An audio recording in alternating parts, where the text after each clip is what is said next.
ভাগ্য পরিবর্তন কোন আমলে হয়, কোন আমল করলে ভাগ্য চেঞ্জ হয়? আমাদের অনেকের প্রশ্ন, হুজুর আমার ভাগ্য খারাপ, মনে হয় যে আমার ভাগ্যে ভালো কিছুই নেই, আমি আমার ভাগ্যকে সুন্দর করতে পারি কেমন করে? আমার ভাগ্যে ভালো কিছু লেখা হবে, কি আমল করলে লেখা হবে, এটা আমাকে বলে দেন। আজকে এমন কিছু আমল নিয়ে আমরা কথা বলবো যে আমলগুলো করলে ভাগ্য সুন্দর করে দিবে একজন। আওয়াজ দিয়ে বলেন তো তিনি কে? দেখুন, ভাগ্যে যা লেখা আছে, যতটুকু লেখা আছে, এই সমস্ত কিছু নির্ধারক একজন। আওয়াজ দিয়ে বলেন তো তিনি কে? ভাগ্যে বিশ্বাস করা, ভাগ্যের ভালো এবং মন্দ দুটোকেই বিশ্বাস করা, এবং সব কিছু যে আল্লাহর পক্ষ থেকেই ঘটে এটা মানা হচ্ছে it's a part of faith. এটা হচ্ছে ইমানের একটা অংশ।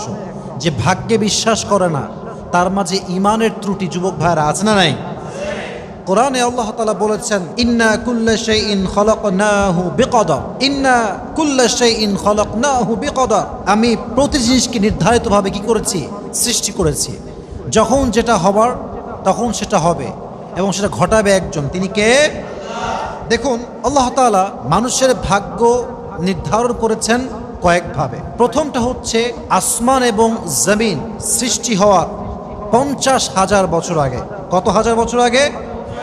আরেকটি আছে, সেটা হচ্ছে ভাগ্য নির্ধারণ হয়েছে যখন সমস্ত মানব ছিল আদম আলাইহিস সালাতু ওয়াস সালামের পৃষ্ঠদেশে থাকাকালে, যখন মানুষ ছিল তখন ভাগ্য নির্ধারণ করা হয়েছে।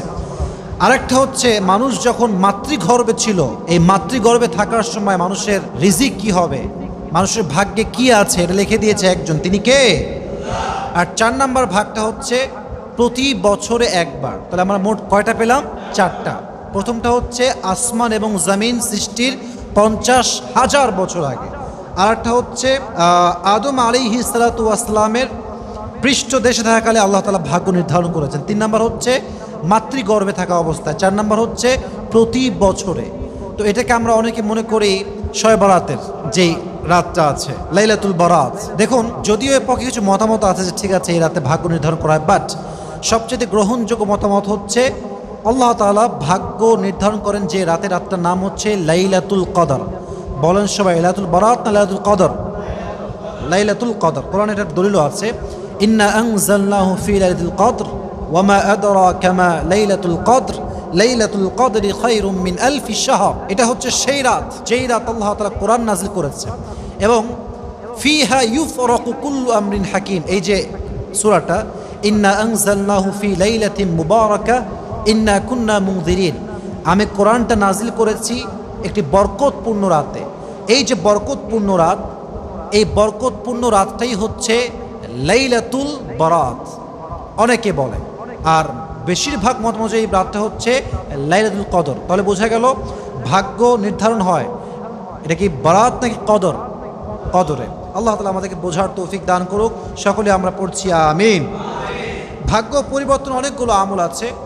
প্রথম আমলটা হচ্ছে সারা বছর ঈমান এবং তাকওয়ার চর্চা করা। যার ঈমান পুরো বছর ঠিকঠাক থাকবে, তাকওয়া ঠিকঠাক থাকবে, তার ভাগ্য সুন্দর করে দিবে একজন। আওয়াজ দিয়ে বলেন তো তিনি কে? তাহলে 1 নাম্বার হচ্ছে অবশ্যই ঈমান এবং তাকওয়ার চর্চা করতে হবে। 2, যদি ভাগ্যকে সুন্দর করতে চান অবশ্যই আপনাকে বেশি বেশি ইস্তেগফার পাঠ করতে হবে। সকলেই পড়েন আস্তাগফিরুল্লাহ।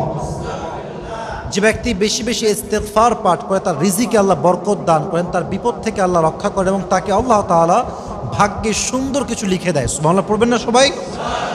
এই জন্য কোরআনে আসছে, ইস্তাগফিরু রাব্বাকুম ইন্নাহু কানা গফফারা, তোমরা তোমাদের রবের কাছে ক্ষমা প্রার্থনা করো কারণ তিনি ক্ষমাশীল। অতএব আমরা বেশি বেশি ইস্তেগফার পাঠ করব তো ইনশাআল্লাহ।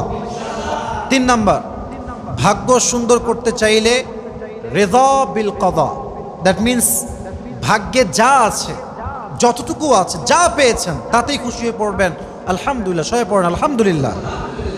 এতে করে কি ফায়দা হবে?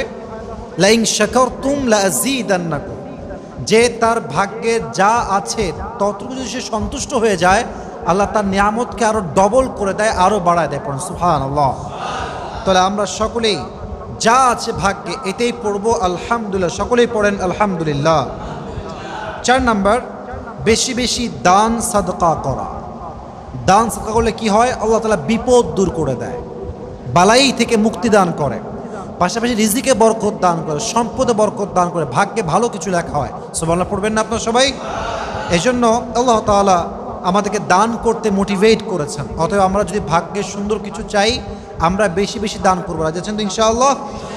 5 নাম্বার, ভাগ্য পরিবর্তন করতে চাইলে দোয়া করতে হবে বেশি বেশি। দোয়া, হাদিসে আসছে আত-তাকদীরু লা ইয়ারুদ ইল্লা দুআ। ভাগ্য পরিবর্তন হয় না কখনো, বাট যদি ভাগ্যকে পরিবর্তন করতে চায় একটাই মাধ্যম দোয়া। দোয়া দিয়ে বান্দা তার ভাগ্যকে পরিবর্তন করতে পারে। সুবহানাল্লাহ পড়ার সময়। তাহলে এই দোয়া দিয়ে আমরা ভাগ্যকে পরিবর্তন করার ট্রাই করবো ইনশাআল্লাহ। 6 নাম্বার, শেষ আমল এটা। কেউ যদি ভাগ্যের পরিবর্তন চায়, রিজিকে বরকত চায়, আত্মীয়তার সম্পর্ক ভালো রাখতে হবে। হাদিসে আসছে যদি কেউ তার রিজিকে বরকত চায়, মান সাররাহু আইয়ুবসাতা ফি রিজকিহি আও ইয়ানসা লাহু ফি আথরিহি ফালইয়াসিল রাহিমা। যদি কেউ তার রিজিকে বরকত চায় এবং সে চায় তার আয়ু বৃদ্ধি পাক, তার হায়াত বৃদ্ধি পাক, সে যদি আত্মীয়র সঙ্গে ভালো সম্পর্ক বজায় রাখে, নানা মামা খালা খালু সবার সাথে, আর তার ভাগ্য পরিবর্তন করবে, তার হায়াতকে বাড়ায় দেবে। সকলেই পড়েন সুবহানাল্লাহ। আল্লাহ তাআলা আমাদের সবাইকে ভাগ্যের এই 6টি আমল বেশি বেশি করার তৌফিক দান করুন। সকলেই পড়েন আমিন।